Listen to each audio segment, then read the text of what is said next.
Salam, hormatly watandaşlar. Bugünkü gysgaçyk söhbetdeşligimiz şol sahypamyzda hem ýaşlyň sahypasyna goýulan Türkmen oglady bilen çykyş edýän watandaşymyzyň çykyşy bilen baglanyşykly boljak. Ene şol ýarym saatlyk çykyşda gördüňiz, özüňiz dinlediňiz. Ýurduň içinde näme bar? Bize gelecekde näme garaşýar? Nädip biz diktatura garşy göreşmeli? Nädip jewitleşmeli? Şu zatlar edilmese näme boljak? Ene ýene de şu zatlary ýene de bir öz illeşimiziň agzyndan özüňiz eşitdiňiz. Men diýjek bolýan zadym bärde men tarapdan goşara zat ýok ol oglunyň ýa ýigidin çykyşyna. Berekallah sag bolsun Taňry ýalkysyn. Toýuny gaýsyn. Şular ýalygytleriň sany köp bolsun. Näçe köp bolugça şonça da biz uly güýje urlar. Olam görünüp duran zat. Yani sol çykyşda ol ýyllarny da içerki işler ministrliginiň işgärlerine, mehman işgärlerine, halkymyza belki duzlarak söz bilen aýdandyr. Ýöne ol öz ýüregine akdatlaryny beýan etdi. Men indi şunuň aýdalarynyň üstüne diňe bir jadady goşmakçy bolýan, indi maňa uğradypdyrlar. Şol YouTube'da ýanky bir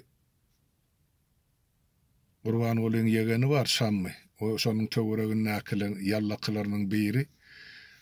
Şolara hyzmat edýän dizayner diýenler, indi şol goşadyrmak üçin şolara hyzmat edýän firma, ýol başçylyk edýän bir ýigit tany goýupdyr. Video. Yarım saatlik oğlum. Ya 35 minutluk. Ene 3 etajlı kotej. Şonu ne edip kuruptur. Kime niyetlenipdir adını aydanak. Yönü aytmanına da belli zat. Ene özünüz görürsünüz. Dursuna içi daşı mıramır. Beze daşlar yankı. Yemeden İtalya'dan getirilen mebelem sonun yali. Olan bakası Putin'in yani köşkünün akidinden pesel sol içine koyulan mebellerin narxıya bakası.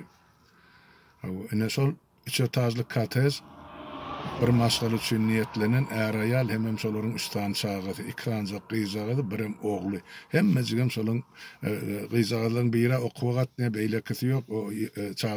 Oğlum nekde okusesi. Ene solor üçün kurulan apartamentları bir seredin.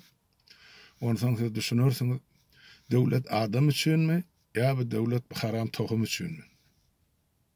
Bärden mi zaten görülüp duran zat, halktanım giyzap duran aklar olur edýän oğurluklarını, ya oğurlan baylıklarını. Şol diňe şo bir kateja singdirilen materialın, pulun bahasyny ölçesen, onlarca milyon dolar boljak. Nerden oğurladylar bular pulu? Elbette devletin gaznasından, halkın pulu. Halk bolsa, ine ýurduň daşyna, ine 300-400 dolar kazanmak için bir aylap, ine ýahmet çekýärler. Olar bolsa şu halkın hasabyny nähil özlerini durmuş gurýarlar, görüň, seredin. Ondan şol adamlar bilen halkın ýoly bir bolup bilermi ya ýokmy? Ya şu zatlary ýene de biz çydap gezmelimi ya da ýokmy? Ya da halk bolup şu zatlaryň çözgüdini biz tapmalymy ya da ýokmy diýilen soraglar bar.